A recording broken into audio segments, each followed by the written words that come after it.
Ako ay humihingi ng paumanhin sa pagkukurakot ko at kusa na akong susuko.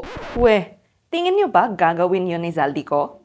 Ang daming fake videos tulad nito na nagpapakalat lang ng kahit ano-anong kasinungalingan tungkol sa testimonya ni Ko.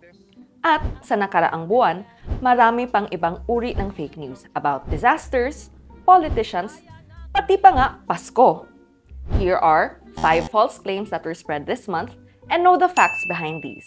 I'm Shay Du, a researcher writer for Rappler, and this is your Fact Check Wrap for November 2025. Mula nung unang pasabog ni dating Congressman Zaldi Ko tungkol sa umano'y corruption scheme nila President Bongbong Marcos and former House Speaker Martin Romualdez, naging target na siya for AI-generated videos like this. Ko sa publiko na ako ay napag-utusan lamang din ng mga Duterte. This. Ang ipinagtataka ko lang, bakit ako lang ang kinasuhan? And this. Si Romualdez at si Bangag ang utak sa lahat ng anomalya sa flood control.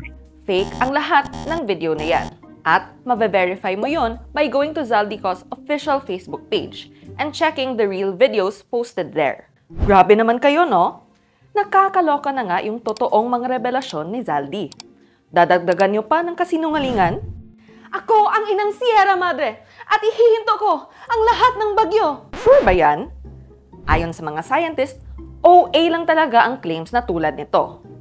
At marami pang ibang disaster-related fake news na kumalat this month, tulad ng fake photos and videos about the effects of Typhoon Tino and Super Typhoon Uwan. To check for yourself, gamitin ang AI detectors at reverse image search ng Google para malaman kung totoo ba o hindi yung viral post na sinashare mo. Habang palapit ng palapit ang desisyon ng ICC about former President Rodrigo Duterte's request for interim release, parami ng parami rin ang fake news tungkol sa kanya.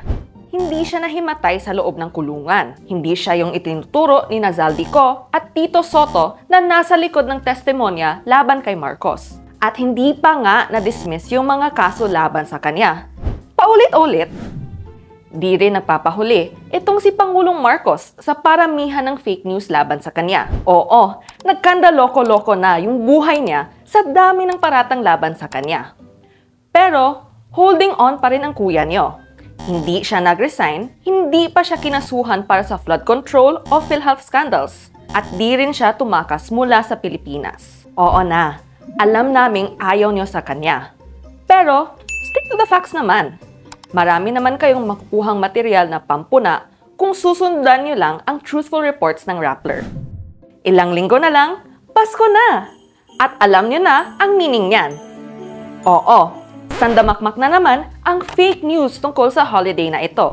Fake ang registration links para sa mga Christmas bonus at basket. Hindi rin totoo na banned na ang mga Christmas party. Gumagamit lang ng clickbait tactics ang mga post na ito para buksan mo ang kanilang phishing o affiliate links. Ugaliing i-check ang source at gumamit ng link checker para hindi mabiktima sa scam. And that's it for this month's Fact Check Wrap. Stay tuned for more through Rappler's website and social media page and send tips using our communities app. Let's battle disinformation one fact check at a time.